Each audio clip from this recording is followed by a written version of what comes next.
seja muito bem-vindo ou muito bem-vinda a mais uma aula de Direito Penal. Eu sou o professor Paulo Henrique Helene e hoje você vai estudar comigo a legítima defesa, que é um instituto muito importante, que inclusive aparece expresso no nosso Código Penal. Vamos juntos? Bom, para começar esse encontro aqui, eu quero esclarecer que essa aula vale para os estudantes de Direito que estão na graduação, mas se você não é estudante do Direito ou você já é formado, está se preparando para algum concurso público, essa aula também é para você. E olha, não é só para concurso público, o exame de ordem também costuma explorar vários aspectos da legítima defesa. E eu quero ressaltar que se você também é profissional do direito, é fundamental você ter o domínio dessa tese, que inclusive você pode utilizar lá no Tribunal do Júri. Bom, a legítima defesa aparece estampada no Código Penal lá no artigo 25. Então lá você vai encontrar os requisitos e essa aula, inclusive, já se encontra atualizada com o pacote anticrime. Antes de te mostrar esse artigo, só mais uma advertência. Você pode adquirir o material de apoio desta aula aqui na descrição do vídeo. Eu não tenho dúvidas que você, adquirindo esse material, vai otimizar seus estudos e não vai se arrepender. Então, confere comigo a redação do artigo 25.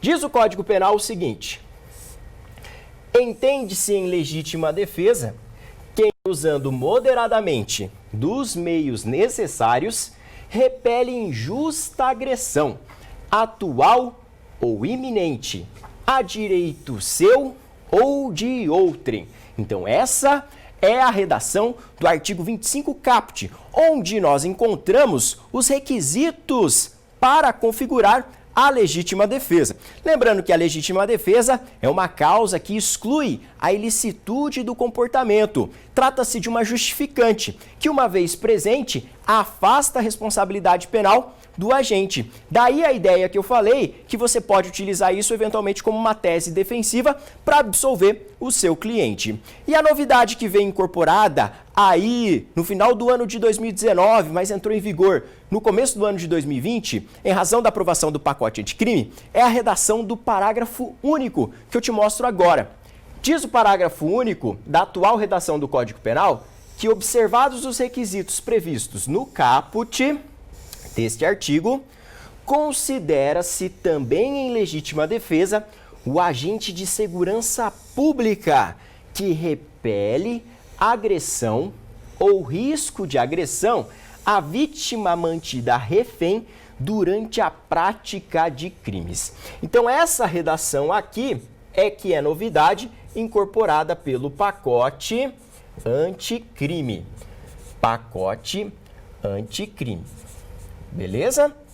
Bom, para falar sobre essa novidade do pacote anticrime, antes é muito mais didático eu te explicar, afinal de contas, quais são os fundamentos da legítima defesa, como aqui eu vou trabalhar os requisitos da legítima defesa e quais são as espécies de legítima defesa. E aí lá no final da nossa aula eu vou tocar exatamente aqui com relação ao que a doutrina tem se posicionado acerca dessa redação nova que foi incorporada no Código Penal. Então, vamos compreender, afinal de contas, onde está pautada a ideia de legítima defesa? O que fundamenta a legítima defesa no ordenamento jurídico brasileiro? E não só no ordenamento jurídico brasileiro. Isso aqui é um instituto mundial que é aceito aí na maioria dos estados democráticos. Vem aqui comigo. A legítima defesa é direito de proteção individual enraizado na consciência jurídica do povo, fundada em dois princípios. O princípio da proteção individual para defesa de bens jurídicos individuais contra agressões injustas, atuais ou iminentes, e também o princípio da afirmação do direito para repelir o injusto e preservar a ordem jurídica, independentemente da existência de meios alternativos de proteção. Porque o direito não precisa ceder ao injusto, nem o agredido precisa fugir do agressor, excetuados daí casos de agressões não dolosas, de lesões insignificantes ou de ações de incapazes, próprias da legítima defesa com limitações ético-sociais. Bom, eu gosto muito do direito penal porque o direito penal ele não te incentiva a ser covarde. Se você reparar aqui na citação que eu trago do professor Juarez Cirino dos Santos, você percebe que, em razão desses princípios que fundamentam aqui a legítima defesa, você pode sim reagir quando você sofrer uma injusta agressão, ou quando você ver outra pessoa sofrendo uma justa agressão ou na iminência de sofrer uma injusta agressão. Então é perfeitamente possível aqui você atuar dessa maneira, ok? Então, guarda aqui os dois princípios que fundamentam a ideia de legítima defesa, aí amplamente aceitos pela doutrina, é o princípio da proteção individual e o princípio da afirmação do direito. Dito isso, agora eu quero apresentar para você quais são os requisitos acerca da legítima defesa. Bom, não é uniforme na doutrina a forma como se traz a redação dos requisitos, ok? Às vezes um autor, de livro para livro, muda uma palavrinha, mas o sentido é o mesmo. Os requisitos que eu trouxe aqui estão listados no livro do professor Luiz Flávio Gomes, e na maioria da doutrina você não vai encontrar nenhuma questão que diverge disso aqui. Então, a partir da leitura do caput do artigo 25, a doutrina apresenta para nós que o primeiro requisito é de ordem objetiva. Isso significa dizer, então, que para ter uma legítima defesa, eu tenho que estar diante de uma agressão injusta. Deve ser uma agressão real, atual ou iminente. Beleza? Então, essa agressão ela tem que estar ali acontecendo ou na iminência de acontecer. E aí eu te apresento já uma definição muito importante que você tem que anotar no seu caderno. Olha só, a ideia de agressão, ela está relacionada necessariamente a uma conduta humana, a um comportamento humano. Quem provoca agressão, então, aqui é um ser humano. Por isso que eu trouxe para você essa observação. Ataque humano dirigido, então, contra bens jurídicos legitimamente defensáveis. No entanto, na doutrina, você tem que tomar cuidado com uma pegadinha, que inclusive eu já vi cair em provas. Com relação a animais, ataque de animal. Com relação a ataque de animais, bom, quando você tiver um ataque de animal, a ideia necessariamente aqui vai estar relacionada a uma situação de perigo. Logo, o agente então que sacrifica um animal, que está atacando, que está indo na direção de uma criança, então um cão raivoso no meio da rua avança contra determinada criança, e aquele sujeito vai lá e sacrifica aquele animal, isso representa a ideia do estado de necessidade, que inclusive a gente já estudou aqui. Uma coisa que você tem que tomar cuidado, no entanto, é o seguinte: se você pegar alguns livros de direito penal, o próprio livro do professor Luiz Flávio Gomes, ele coloca uma observação.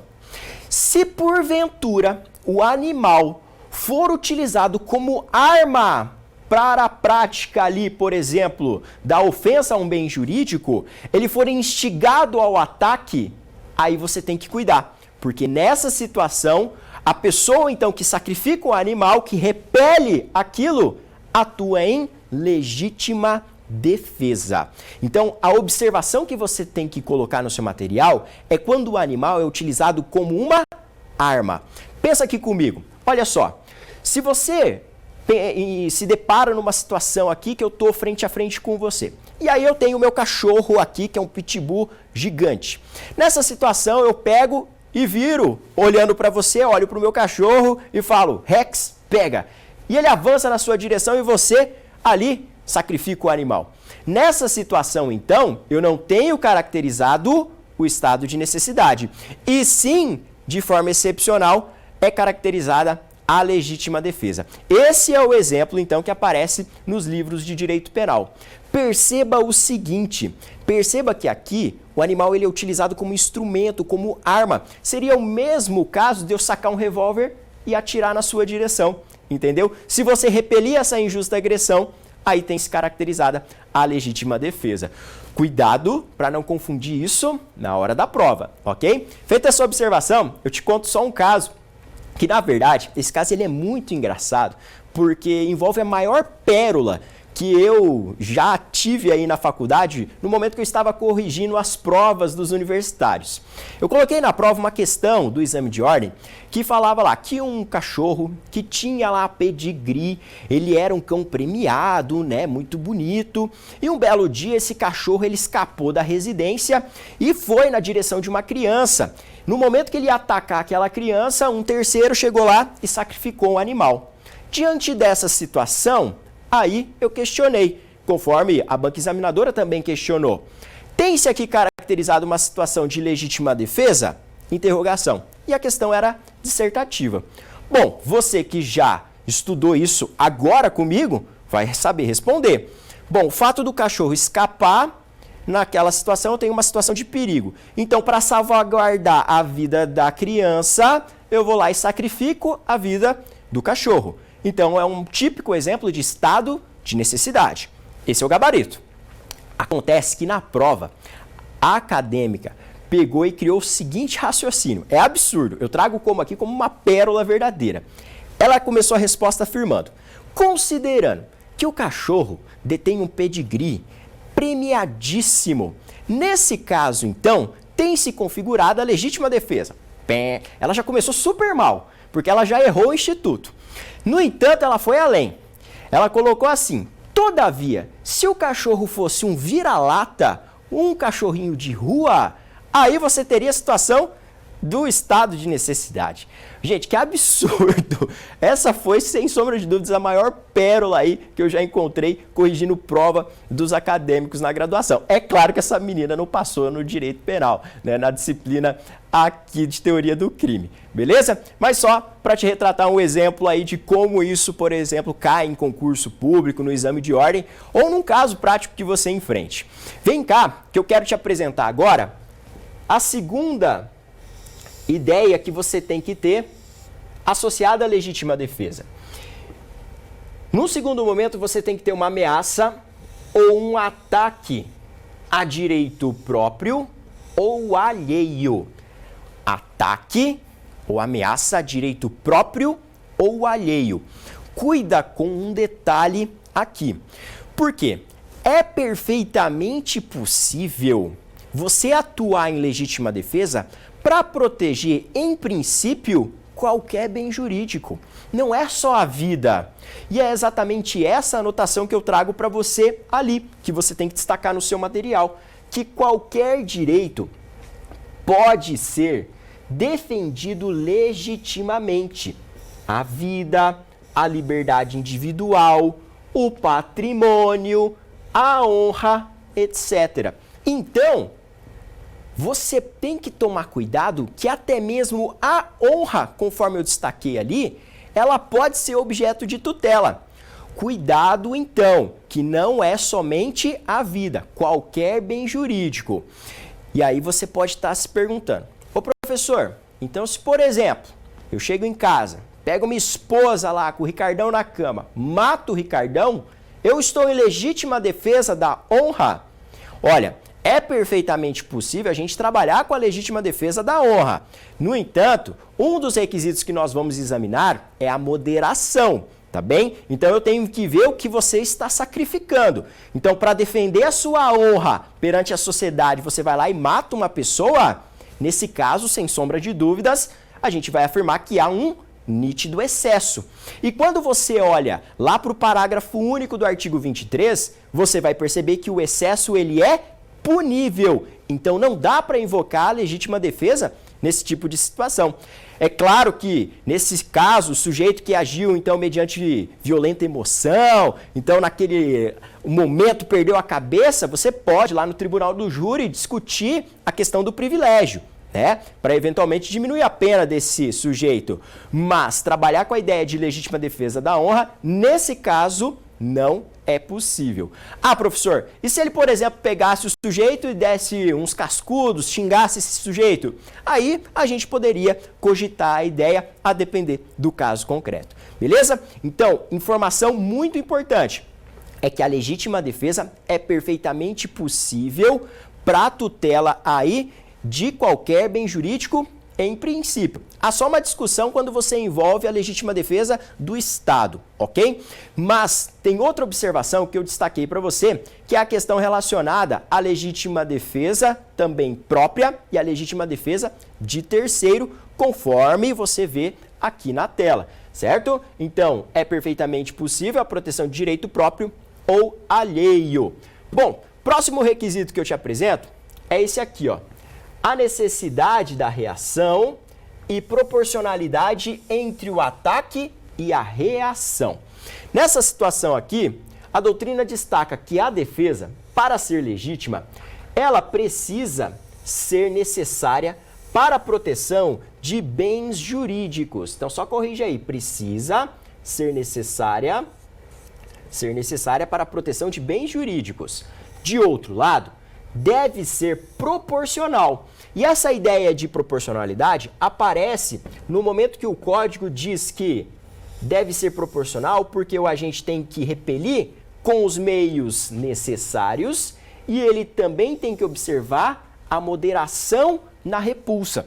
Se você olhar para o exemplo que eu trouxe da legítima defesa contra a honra, daquele sujeito que perde a cabeça e mata lá o sujeito que está tendo relação com a sua esposa, nesse caso aqui, falta a moderação. E toda vez que você excede, aí a gente trabalha com excesso punível. Afasta a legítima defesa e há, sim, a responsabilidade penal. Então, toma cuidado com esse terceiro requisito aqui. Ainda a doutrina acrescenta um aspecto subjetivo. O que quer dizer esse aspecto subjetivo? Significa dizer que o agente, em regra, ele precisa atuar com consciência de que defende direito próprio ou alheio. A doutrina aqui brasileira costuma associar a ideia subjetiva, então a consciência do agente em saber que ele está repelindo uma agressão injusta, seja ali que está atacando um bem jurídico dele ou de terceira pessoa. É claro que esse requisito aqui é uma típica influência da teoria adotada aqui no Brasil, que é uma influência do Hans Welzel, a teoria finalista. Inclusive você pode colocar no seu material. A ideia desse requisito aqui, ela está, sem sombra de dúvidas, pautada na teoria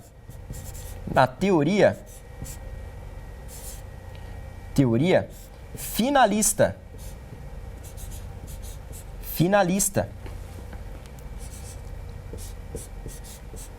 do Hans Welzel.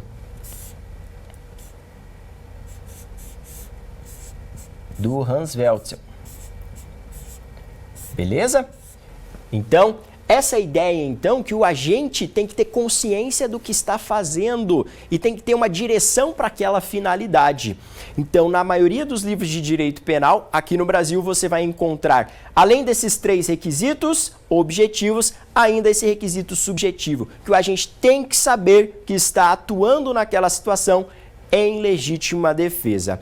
Se você só for aprofundar um pouco esse tema, você vai encontrar uma discussão com relação a esse requisito lá no livro do professor Paulo César Busato. Ele não concorda com essa ideia de consciência do agente, então, que age ali, tem que saber o que está fazendo, tem que ter consciência plena de que está em legítima defesa, porque ele faz uma leitura diferente acerca do dolo, conforme a doutrina tradicional aborda.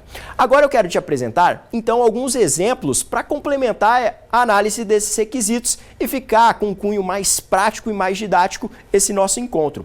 Olha só, confere comigo, então, aqui o seguinte. O primeiro exemplo que eu te trago, ele envolve, então, a ideia de emprego dos meios necessários. E o professor Paulo César Busato cita o seguinte: pode-se admitir a legítima defesa de alguém que, enquanto capina, é atacado por seu inimigo, mais forte fisicamente, com socos e pontapés, e emprega em sua defesa a foice que utilizava no trabalho.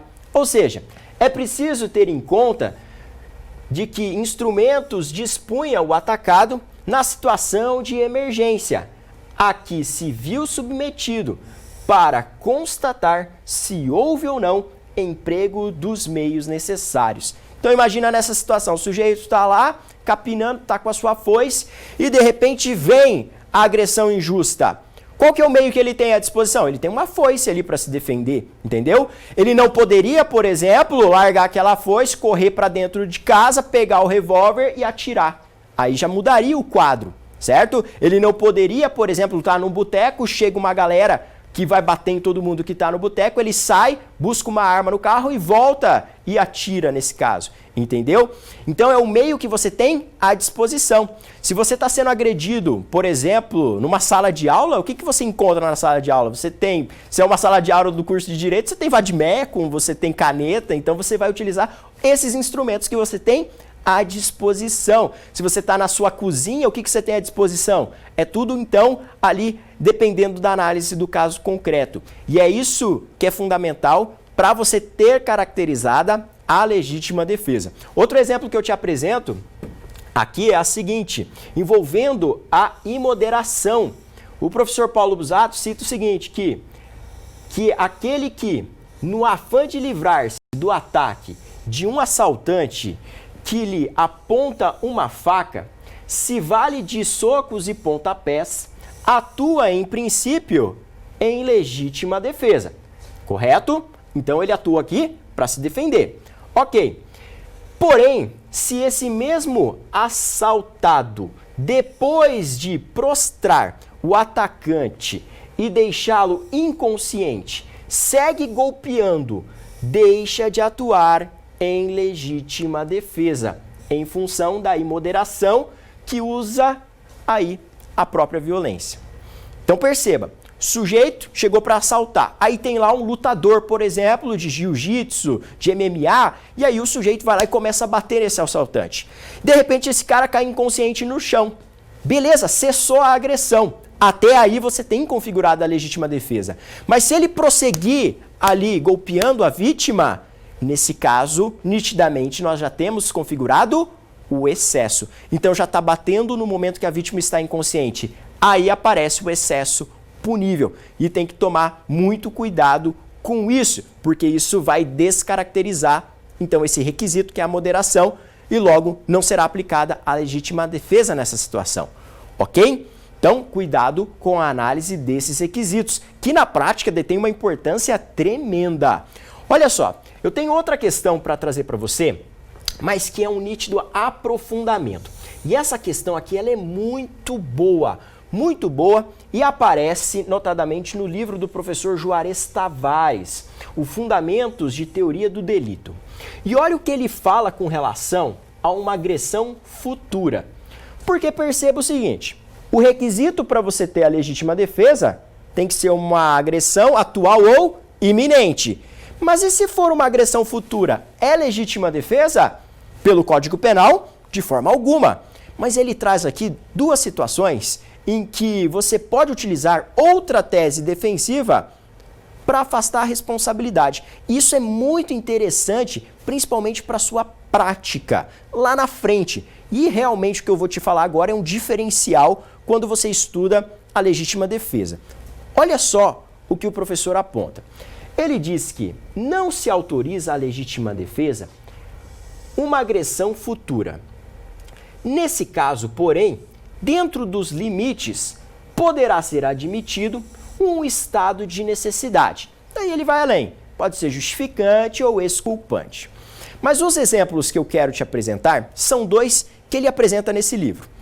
O primeiro exemplo, olha só, é extraído de uma história que ocorreu no interior do Paraná, aqui do nosso estado.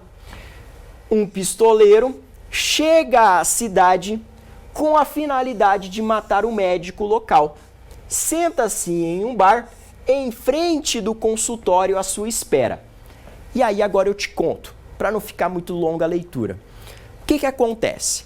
Nessa situação, então, chegou lá o pistoleiro na cidade, o médico ficou sabendo, ele estava dentro do consultório e o pistoleiro estava lá na frente, no bar, parado. Até então, você não tem uma situação de injusta agressão, porque o pistoleiro está lá. No entanto, a presença do pistoleiro oferece uma situação de perigo. E o que acontece? O médico percebe o seguinte, se eu fugir, o pistoleiro vai correr atrás de mim e vai me matar.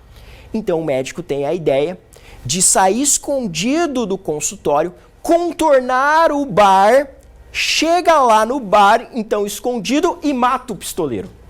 Nessa situação aqui, você pode utilizar a legítima defesa para absolver esse médico? Se você fosse o advogado desse médico, o que você utilizaria nessa situação? O professor Juarez Tavares dá duas soluções. Ele fala, esse fato do pistoleiro estar ali não é injusta agressão, mas representa a ideia de perigo, que aí nós teríamos configurado então a situação de estado de necessidade. Para proteger a vida dele, ele foi lá e sacrificou uma outra vida. Então configuraria uma situação de estado de necessidade. Todavia, ele dá outra solução. Nós poderíamos também absolver esse médico por inexigibilidade de conduta diversa. Não era exigível que o médico obedecesse às regras do direito. E isso aí a gente discute, então, um elemento ali da culpabilidade. Percebeu como esse caso aqui comporta algumas soluções diferentes e é um caso prático bem interessante? Agora, olha esse aqui que é um exemplo lá da jurisprudência alemã, que inclusive aparece nesse livro. Situação semelhante é da chamada tirania doméstica, que é exposta pela doutrina alemã a partir de um caso concreto, em que o marido, bêbado, mantém um estado de agressão permanente contra a sua esposa. Olha só esse exemplo. Então, essa ideia de tirania doméstica, o marido que sempre bebe e no momento que ele bebe, chega em casa e bate na esposa. Nesse caso aqui, a doutrina alemã traz a seguinte representação. Imagina que um belo dia a mulher resolve envenenar o marido. Então ela sabe que ele vai chegar bêbado em casa e vai bater nela. E aí, antes de sair de casa, antes do momento dele sair para se embriagar e tudo mais, ela vai lá e serve um alimento para ele envenenado. E, em razão disso, ele ingere o alimento e morre. Qual que é a tese que você utilizaria para absolver essa vítima de violência doméstica? Perceba aqui que eu não estou diante de legítima defesa, porque ele não está indo para cima dela bater. A agressão aqui é futura. Então, o professor Juarez Tavares vai falar que nessa situação nós podemos invocar o mesmo raciocínio do médico. O fato do marido ali constantemente se embriagar e bater na esposa é uma situação de perigo. E aí a gente poderia invocar o estado de necessidade. Não cabendo o estado de necessidade, você também poderia invocar a inexigibilidade de conduta diversa para absolver essa mulher. Percebeu aqui como são refinados esses exemplos? Muito bacana, né? No material de apoio aqui eu trago a descrição completa desses exemplos e você pode conferir aí para eventualmente aplicar num caso prático ou para você aí armazenar junto com seus livros, né? Então é muito bacana você ter esse material complementar. Vem aqui comigo que eu quero te apresentar outras situações específicas. Gente, já que a gente falou sobre legítima defesa e estado de necessidade, e eu invoquei naquelas duas outras situações a questão do estado de necessidade, vamos diferenciar legítima defesa e estado de necessidade. Se você preferir, você pode fazer uma tabela no seu caderno, porque eu vou te apresentar 3 diferenças nítidas entre a ideia de legítima defesa e estado de necessidade, para você não confundir uma situação e outra. Perceba então o seguinte, a primeira diferença está aqui no seu material, que no estado de necessidade há um conflito de interesse legítimo e a sobrevivência de um significará o perecimento de outro. E agora, na legítima defesa? Na legítima defesa, o conflito ocorre entre interesses lícitos de um lado e ilícitos de outro, porque você tem uma agressão justa para repelir uma agressão injusta. Percebeu a ideia da legítima defesa? Segunda diferença que eu destaco para você. Na legítima defesa, a preservação do interesse ameaçado se faz por meio de defesa, enquanto no estado de necessidade, essa preservação ocorre por meio de ataque. Olha que interessante isso para você anotar no seu material. No estado de necessidade, você tem o quê? Uma ação. Ao passo que na legítima defesa você tem uma reação. Isso, gente, representa muito bem a ideia de um instituto e outro. Anota no seu material, a ideia de estado de necessidade está relacionada a uma ação. Você sacrifica um bem jurídico em detrimento de outro, para salvaguardar outro. Ao passo que na legítima defesa, você repele, você reage a uma agressão injusta. Percebeu a diferença? Ficou claro? Faz um quadrinho comparativo no seu caderno, que eu não tenho dúvidas que vai facilitar muito a sua revisão com relação a esse tópico. Outra questão muito importante envolvendo o nosso conteúdo. Legítima defesa real ou própria? O que é isso? Muito simples a definição. É a tradicional defesa legítima contra agressão injusta, atual ou iminente, onde estão presentes todos os requisitos da sua configuração. A antítese desta é a legítima defesa putativa, que resulta de uma avaliação equivocada do agente que incorre em erro. Uma questão, então, que você não pode confundir é a legítima defesa própria, que é tudo que a gente já estudou, com a legítima defesa putativa. Professor, o que é legítima defesa putativa? Isso aqui está diretamente relacionado à ideia de discriminante putativa. Putativa vem de putare, que quer dizer imaginário. Não tem nada a ver com putaria, tá bem? Quer dizer imaginário. E aí, eu quero que você guarde o seguinte, é que aquela pessoa em determinada situação imagina estar em situação de legítima defesa quando na realidade não está. Então, a legítima defesa putativa, ela decorre de erro do agente. E é diferente da legítima defesa própria, que a gente acabou de examinar. Vem aqui que eu quero trazer para você uma definição, então, acerca da legítima defesa putativa. Então, de acordo com a doutrina, ocorre quando alguém se julga erroneamente diante de uma agressão injusta, atual ou iminente, encontrando-se, portanto, legalmente autorizado a repeli-la. A legítima defesa putativa supõe que o agente atue na sincera e íntima convicção da necessidade de repelir essa agressão imaginária. Esta modalidade de legítima defesa só existe na representação do agente, uma vez que objetivamente não existe.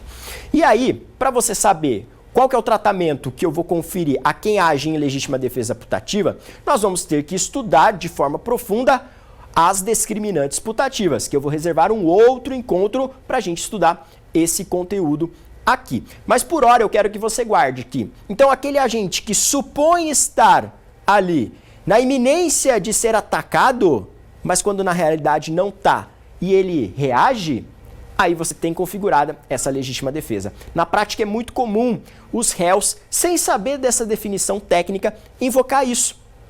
É muito comum, porque ele chega lá na audiência, vira para o juiz e fala, ó, a vítima, ela me ameaçava. Imagina aqui, a vítima e esse sujeito, os dois são traficantes de drogas. E eles tinham uma birra porque eles disputavam um ponto de tráfico em determinado bairro. E aí um ameaçava o outro de morte. Um belo dia eles se cruzam em via pública. E aí o que acontece? Nesse caso aqui, o agente, então, imaginando que o outro vai sacar um revólver, saca antes e atira. Quando na realidade ele não tinha revólver, ele só ia pegar o celular. Então essa é a representação da legítima defesa putativa. Tem alguns livros de direito penal que são mais floridos. O agente imagina que a vítima vai sacar um revólver e ela saca um lenço colorido. Nossa, é mais ainda emblemático esse tipo de exemplo, né? Bom, então essa é a ideia de legítima defesa putativa. Ele supõe estar aí amparado pela justificante quando não está. Vem aqui comigo na tela. Vamos prosseguir. Quando que eu tenho uma legítima defesa agressiva E quando que eu tenho uma legítima defesa defensiva? Sendo bem sincero para você, essa espécie aqui, agressiva e defensiva, ela não é tão famosa quanto as espécies de estado de necessidade agressivo e defensivo, que a gente já estudou. Isso aqui traz ali uma diferença, então, que o professor Luiz Flávio Gomes coloca da seguinte maneira. Legítima defesa defensiva e agressiva. E aí ele coloca o seguinte, que a defensiva ocorre quando a reação não constitui fato típico. Então, olha só, A reage contra ataque injusto apenas imobilizando os braços do agressor. Beleza. De outro lado, é ofensiva ou agressiva quando a reação configura fato típico. O sujeito reage e causa, por exemplo, lesão corporal no agressor.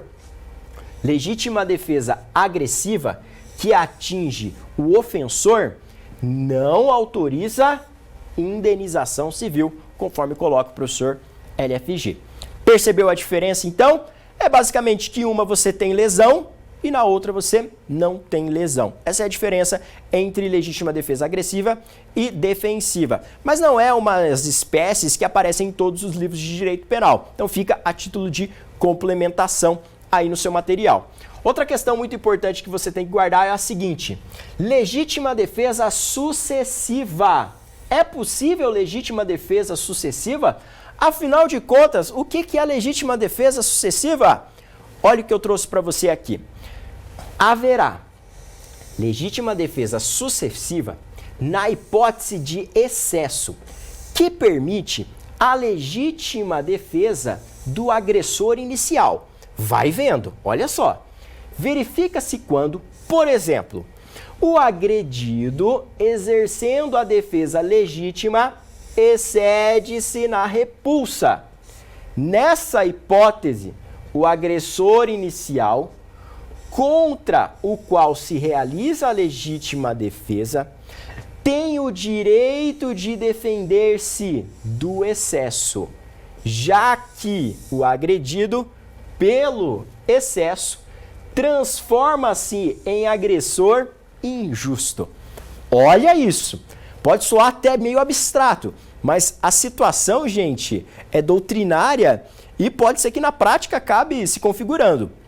Então, um agente vai lá e repele a agressão, correto?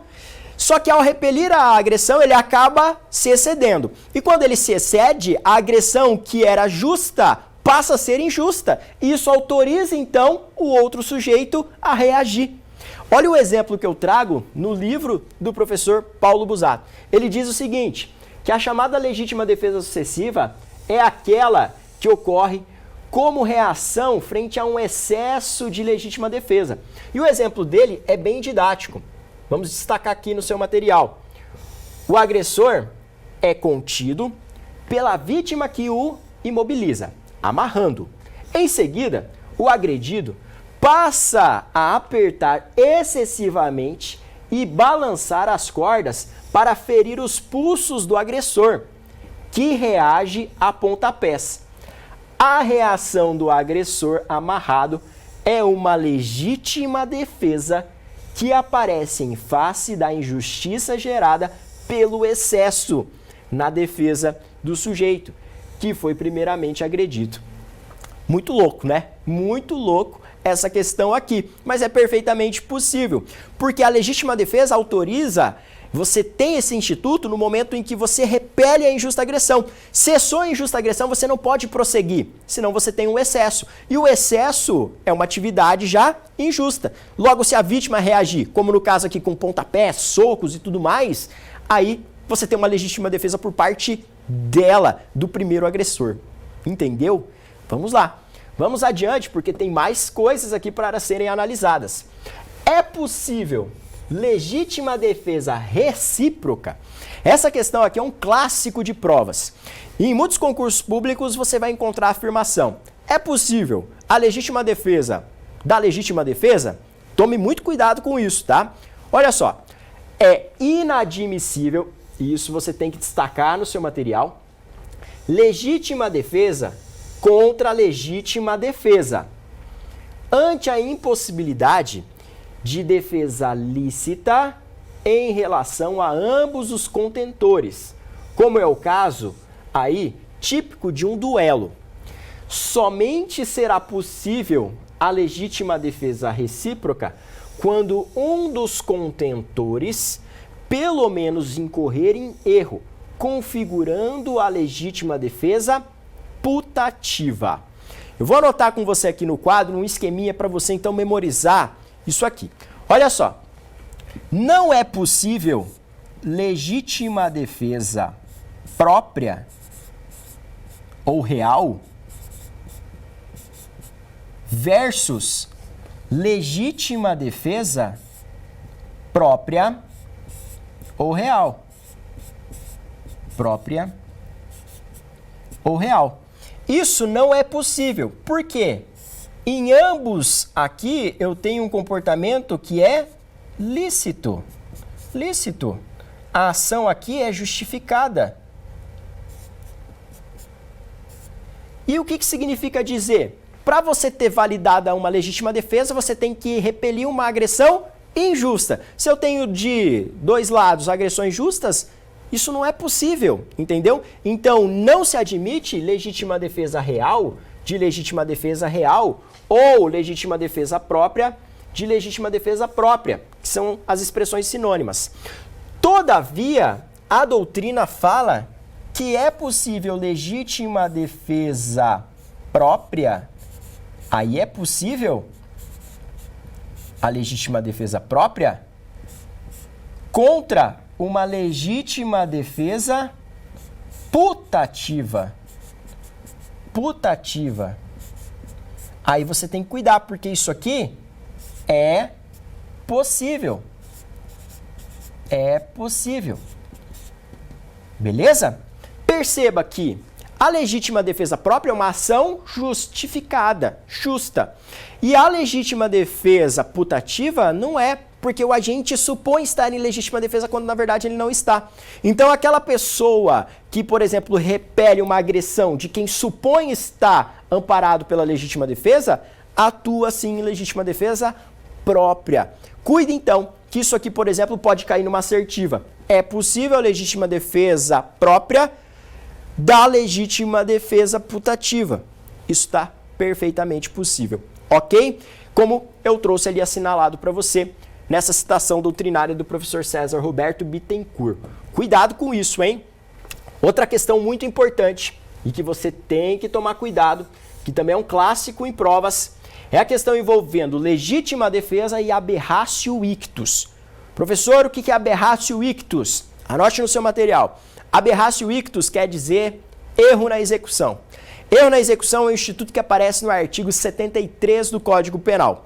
É muito simples a definição que eu vou te trazer. A gente já tem uma aula aqui no canal explicando o que é o aberratio ictus, os requisitos, como ele se manifesta.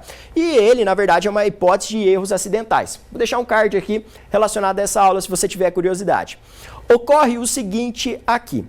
O erro da execução, ele representa a ideia de um erro de pontaria. Então o sujeito saca o revólver, quer atirar no desafeto, atira, erra o alvo, acerta outra pessoa. Isso é o erro na execução. Guarda a ideia de erro de pontaria, beleza? Agora, pensa aqui comigo. O sujeito vai repelir uma agressão injusta, saca, por exemplo, um revólver, dispara contra o ofensor, erra o ofensor e atinge outra pessoa, um terceiro inocente. Meu Deus do céu, professor, isso é possível? Isso é possível. Inclusive, isso aqui é um clássico em provas e eu vejo muito na prática. Então, cuidado. Qual que é a consequência que a doutrina traz para solucionar esse caso? Imagina uma situação de legítima defesa real, mas com aberratio ictus. Lembrando que isso aqui é o erro na execução. Execução, que aparece no artigo 73 do Código Penal. Erro na execução, ou erro de pontaria. Então perceba aqui no exemplo, ó, se o agente, diante de uma situação de ataque real, reage contra o agressor, mas infelizmente acaba atingindo um inocente, então um terceiro inocente ou um terceiro, ou ainda, por exemplo, no caso de um atirador de elite, por exemplo, que acaba atingindo a própria vítima, Nessa situação, o professor Luiz Flávio fala que está absolvido no âmbito criminal por conta da legítima defesa, mas terá que indenizar lá no campo do direito civil. Então toma cuidado. A doutrina e a orientação que, por exemplo, as bancas examinadoras adotam, a exemplo da banca CESP, se você vasculhar questões nesse sentido, você vai perceber que nesse tipo de situação aqui, a solução que se dá é a seguinte: mesmo que a pessoa atue em erro na execução, ainda assim ela será absolvida, porque ela atuou em legítima defesa. Mas existe divergência, tá bem? Tem gente na doutrina que vai falar que não é o caso de legítima defesa. Tem gente que vai falar que isso aqui é estado de necessidade. Então há uma divergência. Mas a orientação majoritária e predominante, principalmente em provas, que você, por exemplo, tem que levar se você está estudando para um concurso, é essa: que mesmo havendo erro na execução, ainda assim, aquela pessoa que errou, no momento de repelir, ela vai estar absolvida. No entanto, vai ter uma responsabilidade lá na esfera do direito civil, correto? Então, essa é a orientação que eu falo para você seguir nesse momento. Fácil? Compreendido isso? Tranquilo? Então, toda vez que você perceber ali um exemplo, apareceu, por exemplo, o atirador de elite, ele foi lá para neutralizar, por exemplo, o sequestrador de um ônibus, atira, erra o sequestrador do ônibus e acerta uma pessoa, tem um erro na execução. Mas ele pode ser absolvido em razão da legítima defesa de terceiro. Ok? Beleza? Então, essa é a questão que envolve legítima defesa e aberratio ictus. Acabou a aula? Não. Vem aqui, que tem mais situações ainda. Olha só. Ilegítima defesa contra dirimente de culpabilidade. Cuidado, hein? O professor Roberto Bittencourt diz que é possível legítima defesa contra quem pratica uma conduta acobertado por uma dirimente de culpabilidade, como, por exemplo, em coação moral irresistível ou em obediência hierárquica. Como a exclusão da culpabilidade não afasta a sua ilicitude, é perfeitamente possível a reação defensiva legítima. Gente, dirimente, se você não sabe o que é isso, dirimente é uma causa que exclui a culpabilidade, tá bem? Então, ó, eu tenho lá no conceito analítico o crime como fato típico, ilícito e culpável. Dentro da culpabilidade existem três elementos: a imputabilidade, a potencial consciência da ilicitude e a exigibilidade de conduta diversa. Se você tem uma dirimente, você elimina um dos elementos da culpabilidade, elimina a culpabilidade e, por via de consequência, a responsabilidade penal. Mas concorda comigo que o sujeito ele praticou um fato típico e ilícito. Então, toma cuidado. Os exemplos que eu trago agora, eles são até mais claros com relação a esse tópico. Por quê? O professor Busato diz que a maioria da doutrina entende que aquele que é assaltado por um adolescente ou agredido por um doente mental que não conhece a ilicitude de seu comportamento, não necessita submeter-se à agressão. É que, nesses casos, a agressão é injusta. O sujeito é que não é culpável. Imagina que um adolescente chega para te assaltar e você reage ao assalto. É possível legítima defesa nessa situação?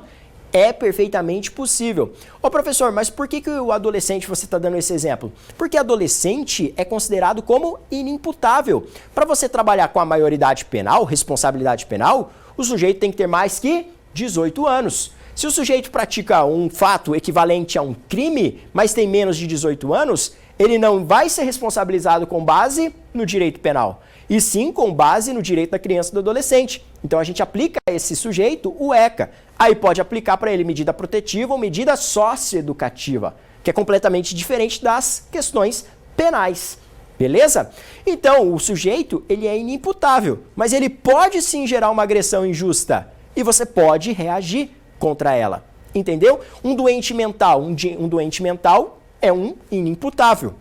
Pensa aqui comigo, um sujeito durante um surto de esquizofrenia pega um pedaço de pau no meio da rua e começa a correr atrás de uma pessoa. Você vai lá e repele aquela agressão injusta. Você atuou em legítima defesa de terceiro? Sim, você atuou em legítima defesa de terceiro, ok? O fato de você não ter culpabilidade naquele caso por parte do agressor não elimina aquele fato ilícito que ele está praticando. Por isso você tem autorizada aqui a ação em legítima defesa.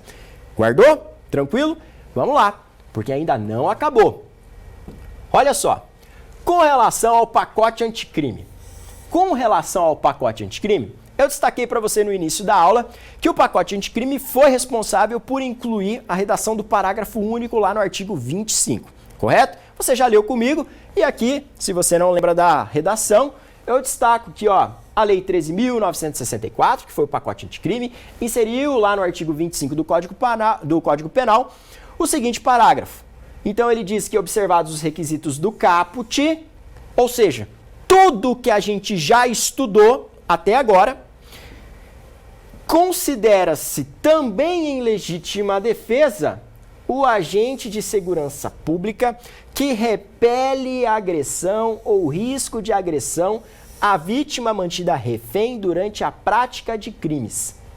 Gente, olha só, pensando aqui em termos práticos, qual que é a utilidade desse parágrafo único? E aqui eu já me amparo no que a doutrina tem se manifestado. Esse parágrafo único aqui é uma verdadeira inutilidade. É isso mesmo, é uma inutilidade. Esses dias eu estava assistindo até uma live do professor César Roberto Bittencourt com o professor Rogério Sanches, onde eles estavam discutindo isso e metendo pau nesse parágrafo único, falando que isso aqui é inútil, é chovendo molhado. Afinal de contas, para pensar aqui comigo. Um agente policial que repele aí uma injusta agressão praticada contra terceiro, ele atua em legítima defesa. Se você olhar, eu já até falei para você do exemplo do atirador de elite, não falei? Atirador de elite da polícia, por exemplo, que atira para matar lá o sequestrador de um ônibus, como aconteceu um episódio lá no Rio de Janeiro. Nesse caso aqui, ele atua em legítima defesa, certo? O policial que em confronto, ele ali acaba matando o criminoso, então você tem aquele confronto. Nesse tipo de situação, qual que é a tese que você utiliza para absolver o policial? Legítima defesa. Esse parágrafo único aqui ele é completamente desnecessário, porque o policial, esse comportamento dele reagir a uma agressão injusta de uma pessoa, por exemplo, que está atirando contra a viatura, nesse caso aqui, você tem os requisitos do caput. Não precisava dessa redação. E é nesse sentido que a doutrina vai colocar a sua crítica a respeito da inutilidade disso. Em que pese, eu tenha visto já alguns falando que no caput você teria uma legítima defesa genérica e aqui, com relação ao policial, por exemplo, você teria uma legítima defesa específica. O exemplo emblemático desse parágrafo único é a conduta do sniper da polícia, né, o atirador de elite. Correto? No entanto, essa diferença entre legítima defesa genérica e especial, ela não faz o menor sentido. Porque você teria aqui, gente, uma situação que já era abarcada pela doutrina pacífica sobre a atividade policial. E nesse sentido, eu te apresento a crítica que o professor Rogério Sanches, inclusive, colocou no livro dele, onde ele comenta o pacote anticrime. Ele fala que a alteração não parece trazer reflexos práticos, servindo, quando muito, como instrumento para a melhor compreensão do Instituto da Legítima Defesa no dia a dia dos agentes policiais e de segurança pública. E para arrematar, eu trago aqui que ele diz que, com efeito, se a justificante só tem cabimento quando observados os requisitos do caput do artigo 25, estamos, ao fim e ao cabo, diante de um simples exemplo. Em outras palavras, mesmo antes da alteração legal, justificaria a sua conduta pela legítima defesa. O agente policial ou de segurança pública que, na situação descrita, usando moderadamente dos meios necessários, prevenisse injusta agressão ou risco de agressão à vítima mantida refém durante a prática de crimes. Percebeu, então? Isso aqui precisava acontecer? Essa mudança precisava acontecer? Não precisava, porque esse tipo de comportamento já se encontrava amparado pela legítima defesa. Ok? No Brasil, gente, a gente não tem uma lei que cuida de forma específica sobre a atividade policial, como ocorre lá no direito alemão. Ok? Mas se a gente fizer uma leitura da Constituição, além dessa situação de legítima defesa, a gente pode acrescentar aqui a proteção da vida humana. Isso quer dizer que o policial, no momento que ele repele uma injusta agressão, ele também tem o dever de proteger a vida dos cidadãos. Isso significa dizer não só do cidadão vítima. Se, por exemplo, num confronto, ele pega, atira, acerta o sujeito, cessa a injusta agressão, a pessoa fica lá baleada, o policial ele tem o dever de chamar o resgate, porque pela função pública que ele exerce, ele também tem que ali socorrer aquele sujeito. Entendeu? Isso não sou eu que estou falando, isso aparece inclusive expresso lá no livro do professor Juarez Tavares, ali na parte final, quando ele fala em relação à legítima defesa e atividade policial no capítulo da legítima defesa, naquele livro Fundamentos de Teoria do Delito. Ok?